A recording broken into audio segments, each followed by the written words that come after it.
ससी हुए सुहावा। और प्राची माने पूर्व, पूर्व की ओर। अरे तो आप उत्तर कर लो, देखा है, खड़े हो जाओ, लो इनका वाला जाओगे, खिसियाएंगे।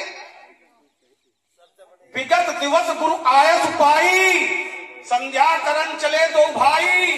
तो पश्चिम को जाना चाहिए, पश्चिम को मुंह करना चाहिए, लेकिन पश्चिम को नहीं। प्राची तिस ससी हुए सुहावा। प्राची माने पूर्व की ओर, ठीक है। करने क्या गए थे? संध्या। और कर क्या रहे हैं? अरे कहां पर? अर्धाली पढ़े, अर्धाली पढ़े, अर्धाली पढ़े। ऐसे नहीं मानेंगे, ऐसे नहीं मानेंगे। हाँ, संध्या करने गए हैं और कर क्या रहे हैं? प्राची तिस ससी हुए सुहावा, सी मुख सरिस देख सुख पावा। सी मुख छवि बिदु ब्याज बखानी, और गुरु पै चले निशा बन जानी। करि पुन चरण सरोज प्रणामा, और आयस पाए कीन विश्रामा। संध्या की 4 पढ़ी है, पढ़वा दी। अरे संध्या करने गए हैं, पढ़े संध्या की। हाँ, क्या संध्या की नहीं? क्या संध्या की नहीं की? लिखा नहीं है तो क्या समझा नहीं जाएगा क्या? अगर लिखा नहीं है, लिखा कम होता है लेकिन समझा ज्यादा जाता है। लिखा नहीं कि संध्या की, लेकिन क्या संध्या की नहीं? संध्या की गई है लेकिन लिखा, ये समझना पड़ेगा। इसलिए धरा धसेगी, प्रलय मचेगी, भौतर सारा कांप उठेगा। दाई दाई सब लोग पुकारे, चंद्र हाहाकार मचेगा। ये रंगो मजदारी सब फिर दस मिले कड़े मार मिलेगा। बने तुम पीठ के जिस समझ हो पर पांच रहेगा। हाँ, अनिल जी अवस्थी के द्वारा 50 मुद्राएं परशुराम जी के चरणों में और 50 मुद्राएं लक्ष्मण जी के चरणों में भेंट की गई। बहुत बहुत साधुवाद। बहुत बड़ा तीर मार लिया। बोले लक्ष्मण एक चौपाई है, विगत दिवस गुरु आयस पाई है, संध्या करन चले दो भाई। संध्या करने, अच्छा जब संध्या करने गए हैं तो वहां किया क्या भैया? तो स्पष्ट अर्धाली में लिखा कि संध्या करन चले, संध्या करने गए हैं। करो करो, कर चुके ना। पढ़ो पढ़ो संध्या की। जैसे हमसे तुम कुछ लोगों से पूछ रहे थे, लिखा लिखा पढ़ो संध्या की। हम दोनों भाई चले और संध्या की पढ़ो। संध्या करने चले का क्या मतलब है? मतलब हाँ, यही मतलब है, यही मतलब मैंने बताया था कि समझा ज्यादा जाता है, लिखा कम होता है। और छोटा सा एक छोटी कहना ये चाहते हैं, एक छोटी चुटकी और लेंगे। अब आप बैठे हो, चुटकी नहीं, इसलिए इससे कहना क्या चाहते हैं? कहना ये चाहते हैं कि पुण्य मुनि वृंद समेत कृपाला, पुण्य मुनि वृंद समेत कृपाला, और देखन चले धनुष मुख। कौन कौन चला है? पुण्य माने फिर, मुनि वृंद माने मुनियों के समूह, कृपाला माने आए प्रकट। कौन चला? हाँ हाँ बोलो। राम, राम। कृपाला माने राम, ठीक। लक्ष्मण का नाम तो है नहीं यहाँ पर, है नहीं है। पुण्य मुनि वृंद समेत कृपाला, और देखन चले धनुष मुख साला। लक्ष्मण तो चला नहीं है भैया, चला है? नहीं चला है। कहाँ चला? सुनाओ। अगर चला हो तो बताओ। हाँ, यही सुनाएंगे, ठीक। लक्ष्मण चला लेकिन रंग भूमि आए तो पहले चलाओ, सब मानेंगे कि रंग भूमि आए तो भाई चलाओ, लेकिन पहले वहां से सब मानेंगे। नहीं मानेंगे। अच्छा नहीं, हाँ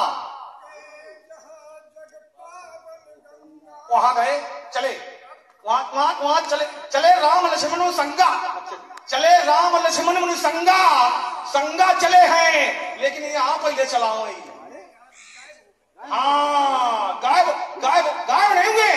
लिखा नहीं है, लिखा नहीं, लेकिन समझा जाएगा कि अगर चले नहीं तो आए कैसे, वो विषय अलग है। अगर चले नहीं है तो रंग भूमि आए तो भाई कैसे आए, कैसे अगर चले नहीं। ये बढ़िया है, बढ़िया। ये क्या बोलती जी, अगर चले नहीं तो आए कैसे? हाँ, जब चले तभी तो आए। तो ये चलाओ में पहले वहां से, और धाली समझने से नहीं। लिखा नहीं है लेकिन समझा जाएगा कि जब चले नहीं है ब्याज तो आए कैसे। जब चले तभी तो आए हैं, रंग भूमि आए तो जब चले तभी तो आए हैं। लेकिन था कौने का डरते हमकार का निकल जाती होती है तो रानियां साहब निद्रण हमको आती क्या चैन हुए बातें हैं जो तो जानता है भाती कभी पूछ पर सदस्य होने में होती जब तन जाती। इतनी बातें जो सुनाई है इनसे कहना क्या चाहते हो? हम कुछ नहीं कहना चाहते, हम देखना चाहते हैं तुम आओ कहा। हमें कुछ मत देखो, हम ये देखना चाहते हैं। हमें बहुत लोग देख चुके हम क्या है। अब आज तुमको हम देखेंगे, बहुत महात्मा तुमको आज तुमको हम देखेंगे। बहुत महात्माओं ने देख लिया हम देखेंगे आज। इसलिए हमको ये ना बताओ, आप भी कई बार देख चुके हो है ना, इसलिए हम तुमको पहली बार देख रहे हैं। हमको जांचो नहीं, अरे हमको जांचो नहीं, हम तुमको जांचेंगे, हम पहुंचेंगे। इसलिए ये क्रोध की राज द्वार में बजाय आज तुमको के सोरी से सदभाऊंगा, काट के एक बार बनाओ में मुंडों के ढेर लगा दिखाऊंगा, सर्वधर्म विद्या के अंश प्रकट कराओ तो भी योगिनी पासिक में पिलाऊंगा। ऐसी ना करो तो सबक दूषण की ये शस्त्र छात्र सामना कहूंगा। ऐसा करो तुम्हें जितने याद हो सब इकट्ठे सुना ले, बाद में हम सुना लेंगे। ऐसे मौका नहीं मिलेगा सुनाने का कि सुनाए फिर शुरू हो जाओ, फिर शुरू हो जाओ। सुनाओ जितने याद हो सब सुना डालो, बाद में हम सुना लेंगे।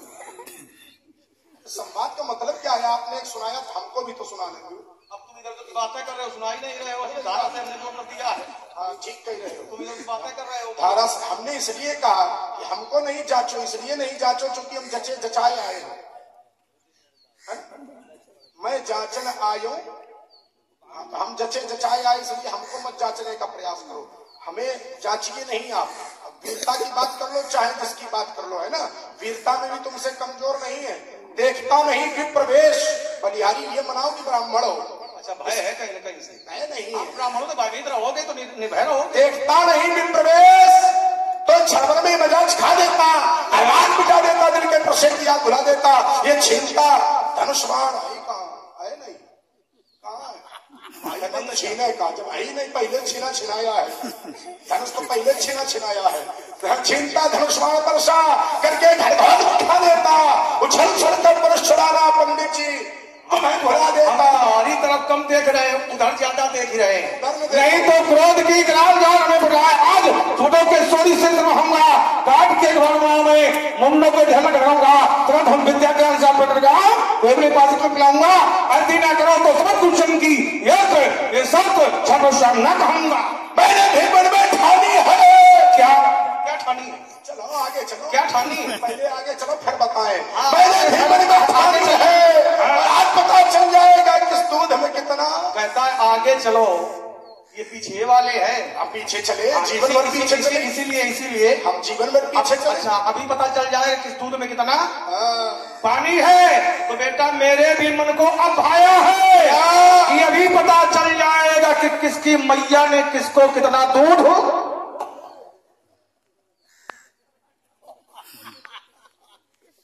दूध तो पी सकते हो लेकिन पानी नहीं पी सकते। दूध पी सकते हो लेकिन पानी जब हम देंगे तभी पियोगे। पानी जब हम देंगे तभी पियोगे, क्योंकि संसार का जितना पानी है वो सब। हाँ ये बात, दूध तो पी सकते हो मैया का, लेकिन पानी जब हम चाहेंगे तभी मिलेगा। संसार का जितना पानी, कैसे गंगा को धरा पर कौन लाया? भगीरथ लेकिन मौसिया तो रहा है ना। गंगा को धरा पर लाने वाले महाराज भगीरथ हमारे पूर्वज। गंगा का जल हमारा, सूर्य पुत्री यमुना, सुरसरी सरसई दिनकर कन्या माने यमुना, सूर्य पुत्री यमुना। तो जब सूर्य पुत्री है यमुना, सूर्य वंश किसका? तो यमुना का जल किसका? ठीक, सरयू कहाँ बहती है? अयोध्या राज्य किसका? जल किसका? चलो नदियों की बात छोड़ो, तो छोटी छोटी बातें हैं नदियां। सारी नदियां कहाँ मिलती हैं? सागर में, ठीक है ना। सारी नदियां जाकर के मिलती हैं समुद्र में, और समुद्र को बनाने वाला कौन? समुद्र खोदने वाले तुम्हारे आएगा। सगर के 60,000 पुत्रों ने, है ना, सगर के 60,000 पुत्रों ने, चूंकि महाराज सगर की 2 रानियां थी, एक का नाम था सुमति, दूसरी का दे रहा हूं। अब एक ये भी बता दे रहा हूं, एक रानी के 60,000 और दूसरी रानी के केवल असमंजस। अब रानी का नाम केवल ही बता दे, छोड़े दे रहा हूं। 60,000 पुत्रों ने मिलकर के समुद्र बनाया। बनाने वाला कौन? हमारे पूर्वज। केशनी, वाह क्या बात है, तालियां बजा दो भाई। ये बात 60,000 पुत्रों ने मिलकर के बनाया क्या? समुद्र। तो सागर को बनाने वाले हमारे पूर्वज। तो सागर का जल किसका? हमारा। तुम जीवन में बम्बी तक खोदे हो तो बताओ। ने उत्तर कर दिया है। अब इसका उत्तर ले लो कि आप दूध पी सकते हो लेकिन पानी नहीं पी सकते हो। बोले गंगा को लाने वाला कौन? तो उत्तर क्या किया था? इनके पूर्वज भगीरथ। बोले आपके मौसिया नहीं थे, इनके मौसिया थे क्या? भगीरथ। ठीक, हम ब्राह्मण दूध पी सकते हैं, पानी नहीं पी सकते हैं। गंगा प्रवाहित हुई तो एक ब्राह्मण ने, जब उनके आश्रम को आप्लावित किया गंगा ने, तो एक ब्राह्मण ने उठाया और गंगा जी का आचमन कर दिया। तेरा पूर्वज भगीरथ गिड़गिड़ाने लगा। कौन पी गया? इनके मौसिया पी गए। वो ब्राह्मण ही थे, मौसिया थे, इनके पी गए। क्योंकि ब्राह्मण पानी पी नहीं सकते हैं। चलो और आओ, सारी बातों का सारांश हम किए दे रहे हैं। बोले जो ये समुद्र है, समुद्र ये किसने खोदे हैं? तो उत्तर इन्होंने किया कि हमारे ही पूर्वज सगर के पुत्रों ने खोदे हैं। तो आप लोगों से एक आग्रह हमारा है, क्योंकि धरती के खुदाई के ठेकेदार यही है। आपको बम्बी, बम्बा, नाली, नाला जो कुछ भी खुदवाना हो तो इनसे संपर्क करिएगा, क्योंकि धरती के खुदाई के ठेकेदार यही है। अब देखिए, समुद्र का पानी इनका। ब्राह्मण मात्र दूध है नहीं पीते हैं। कुंभज महात्मा ने, कुंभज ब्राह्मण ने उठाया, समुद्र आचमन कर लिया, पी गए। ये न समझो चूंकि नहीं खलु असाध्यम किन्नाम तपसाम, तपस्वियों के लिए कुछ भी असाध्य नहीं है, सब कुछ कर सकते हैं। एक आरोप लगाया, आपने एक बम्बी तक खोदी हो तो बताना। बम्बी तो नहीं खोदी, लेकिन इस फरसे से चक्र कुंड को काट काट करके बम्बा बनाया। बम्बा नहीं, हाँ, ब्रह्मपुत्र नदी मैंने प्रवाहित कर दी है। बेटा समझो सामने खड़ा कौन है? बम्बी नहीं, बम्बा बना दिया। इसलिए समझो बहुत बड़ी नदी प्रवाहित कर दी है और उस क्षेत्र को मैंने बहुत समृद्धशाली बनाया है। इसलिए फिर समझो, ये चोर का चटकता चपेटती चला धार लेता है, चारों फेरे में एक दिक्कत है जाते, आई फन फलक जाते, गोल समझा टिकट खेले में, तब चटाक टूटती कमट भी ये मदन से उजाले में परल प्रताप भगवान समातन तुम जैसे क्षत्रिय लोग अंधेरे में। बड़ी विचित्र घटना हमें कथा याद आ गई। बड़ी विचित्र घटना यार। जैसे एक बार एक ग्राम में गुरु जी आए, सब पीछे पीछे दौड़े। सब एक व्यक्ति था बड़ा पहुंचा हुआ होगा, इनकी तरह नहीं कह रहा हूं, समझ लो इनकी तरह।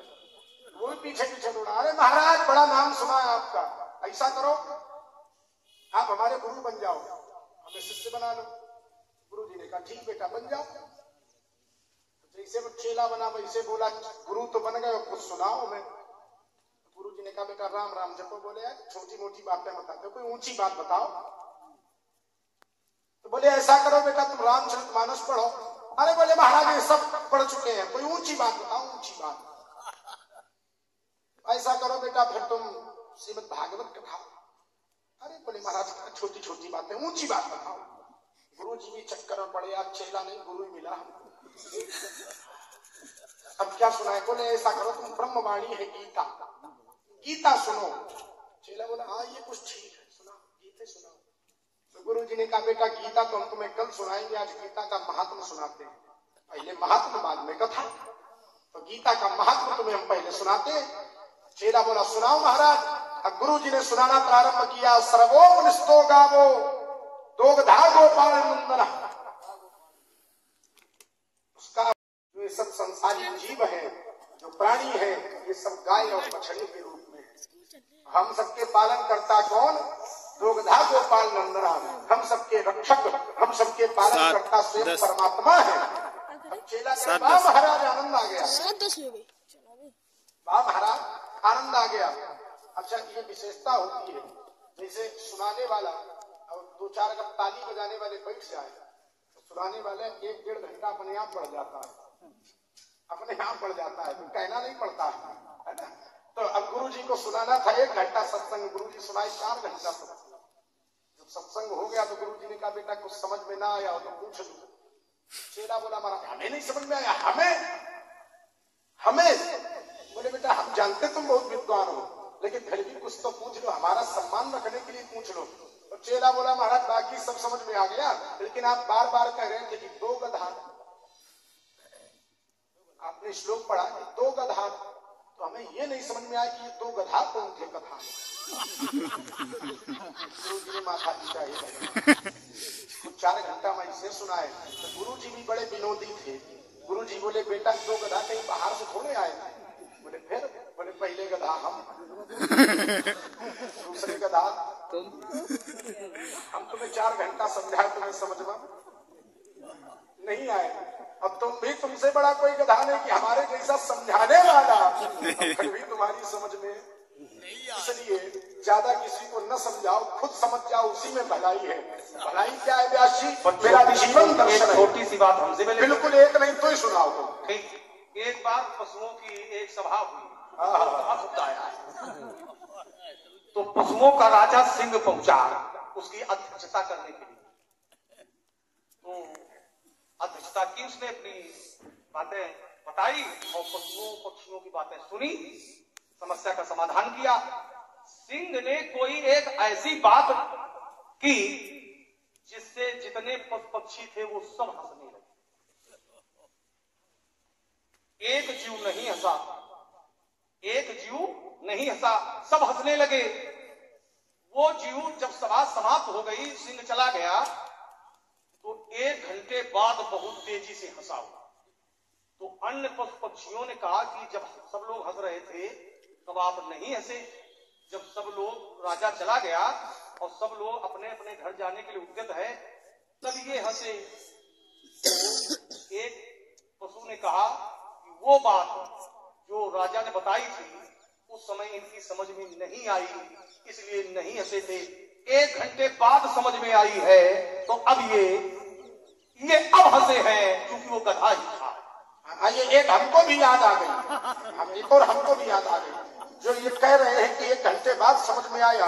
और एक यथार्थ सत्य घटना मैं सुनाता हूँ, यथार्थ सत्य। जैसे हमारे भैया ने संकेत में इन्हें समझाया, लेकिन इनके समझ में नहीं आया। संकेत में समझाया, लेकिन इनके समझ में नहीं आया, क्योंकि सांकेतिक भाषा ऐसी होती है जो प्रायः सबके समझ में। जैसे गांव में सेठ जी थे, उनको चावल का माड़ बड़ा अच्छा लगता था, चावल में गरम गरम माड़ निकलता, माड़ पीते थे।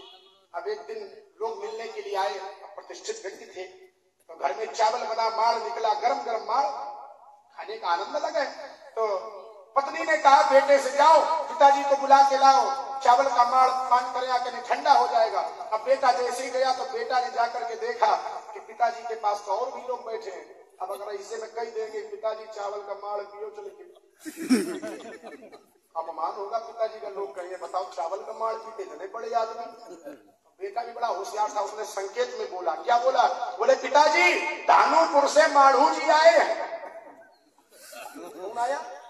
धानुपुर से माढ़ू जी आए हैं, कठौता घाट पर बैठे हैं, जल्दी चल करके मिल लो नहीं शीतलपुर को चले जाएंगे। अब जो लोग बैठे थे वो लोग ये समझे कि कोई धानुपुर नाम का गांव, धानुपुर से माढ़ू जी आए, कठौता में रखा है, कठौता घाट पर बैठे हैं, जल्दी चल करके मिलो माने जल्दी चल करके पियो, और नहीं पिया तो शीतलपुर को चले जाएंगे माने ठंडे हो जाएंगे, है ना।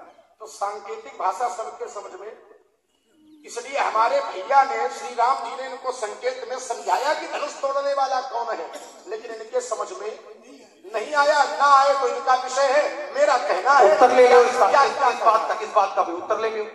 अच्छा, इनके भैया ने क्या सांकेतिक भाषा बताई है? क्या ऐसी होती है सांकेतिक भाषा? इनके भैया से क्या हमने कोई प्रश्न किया था? प्रश्न किससे किया था? राजा जनक से अतिरिक्त बोले वचन कठोरा, कौन जड़ जनक धनुष के तोरा देख दिखाओ। सीधा प्रश्न है हमारा, कोई दुराव तो नहीं है, कोई घुमाव तो नहीं है, कोई छुपाव तो नहीं है। जब सीधा प्रश्न है धनुष तोड़ने वाले को बताओ और धनुष तोड़ने वाले को दिखाओ, तो उत्तर क्या रहा है? जबकि हमने पूछा नहीं है, उत्तर क्या रहा है? नाथ समुधनु भंजनिहारा और होई केउ एक दास, आपका कोई एक दास होगा। ये सीधा उत्तर है, सीधा उत्तर है, बिल्कुल सीधा उत्तर है। ठीक, अगर सीधा उत्तर है तो यदि समाज का कोई व्यक्ति इनसे पूछे कि तुम्हारे पिताजी का नाम क्या है, तो उत्तर अपने भैया की तरह करेंगे कि वही है कोई एक बाप हमारा। नहीं, अंतर ऐसे उत्तर होता है। रुक जाइएगा, पीछे नहीं, मैं रुक गया, बोलो। तो क्या उत्तर ऐसे आ जाएगा? यही उत्तर होता है। जब सीधा प्रश्न था धनुष तोड़ने वाले को बताओ, धनुष तोड़ने वाले को दिखाओ, तो फिर उत्तर सीधा होना चाहिए कि धनुष किसने तोड़ा है। फिर उत्तर में कोई घुमाव नहीं होना चाहिए, कोई छुपाव नहीं होना चाहिए, कोई दुराव नहीं होना चाहिए। एक माता का पुत्र बहुत गुड़ खाता था, वहां ले लो जरा कथानक से। एक माता का पुत्र गुड़ बहुत खाता था, माता जी बहुत परेशान थी। तो माता जी अपने पुत्र को लेकर के वैद्य जी के पास पहुंची। वैद्य जी ने पूछा माता जी क्या समस्या है? तो माता जी ने बताया कि वैद्य जी ये हमारा पुत्र गुड़ बहुत खाता है। तो वैद्य जी ने कहा इसको 15 दिन बाद लेकर हमारे पास आना। 15 दिन बाद माता जी लेकर पहुंची। तो वैद्य जी ने पूछा हाँ बताओ माता जी क्या समस्या है? तो माता जी ने अपनी समस्या बताई कि वैद्य जी हमारा पुत्र गुड़ बहुत खाता है। तो वैद्य जी ने कहा इसको गुड़ देना बंद कर दीजिएगा। तो माता जी ने कहा ये बात तो 15 दिन पहले जब आई तब बता सकते थे। तो वैद्य जी ने कहा उस समय स्वयं बहुत गुड़ खाते थे, पहले हमने बंद किया है, पहले अपने जीवन में उतारा है, घटित किया है, और इसके बाद फिर उपदेश मैं कर रहा हूं। तो पहले अपने जीवन में उतारना चाहिए, फिर उपदेश करना चाहिए। अब बताइए हाथ क्या करते? परशुराम जी कहते हैं क्या तुम्हारे भैया ने सीधा सीधा उत्तर किया है? ध्यान देना, आप पिताजी का नाम बताने में कोई अभिमान नहीं है कि ये मेरे पिताजी हैं, तो वो प्रश्न अलग हो गया, प्रश्न की श्रेणी अलग है, उस प्रश्न की कोटि अलग है। लेकिन जहां ये प्रश्न हो रहा है कि ये कार्य किसने किया है, महाराज यही उसकी विशेषता है। यहाँ समाज में लोग छोटा काम करते हैं, छाती छोड़ के कहते हैं मैंने किया है, काम पीछे रहता, मैं आगे रहता, मैंने किया। ये उसकी महानता है। इतना बड़ा काम कर दिया, जिस धनुष को कोई हिला तक नहीं पाया, उस धनुष को उसने तोड़ दिया। लेकिन फिर भी ये कह रहा, जैसे कभी अच्छे लोगों की विशेषता होती है, जैसे गांव में कोई संत आए और संत ये पूछे भैया ये भवन किसका है, तो समझदार व्यक्ति होगा महाराज आपकी कृपा।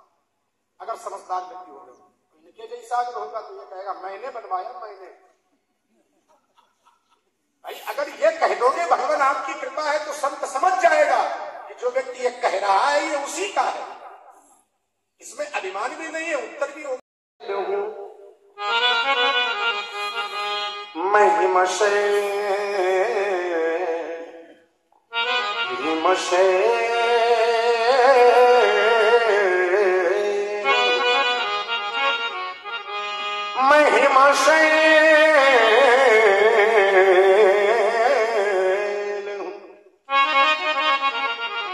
राग वृंदावनी सारंग की प्रसिद्धि है। महिमशैल हूँ, इसमें आप ही कुशल है केवल, इसमें जब आप मिलते तभी ये हो पाता है। हाँ नहीं, दरबारी और वृंदावनी सारंग दोनों की झलक है इसमें। महिमशैल हूँ पर पिघलता नहीं हूँ, स्वयं ज्वाल हूँ किंतु जलता नहीं हूँ, प्रलय में पड़ा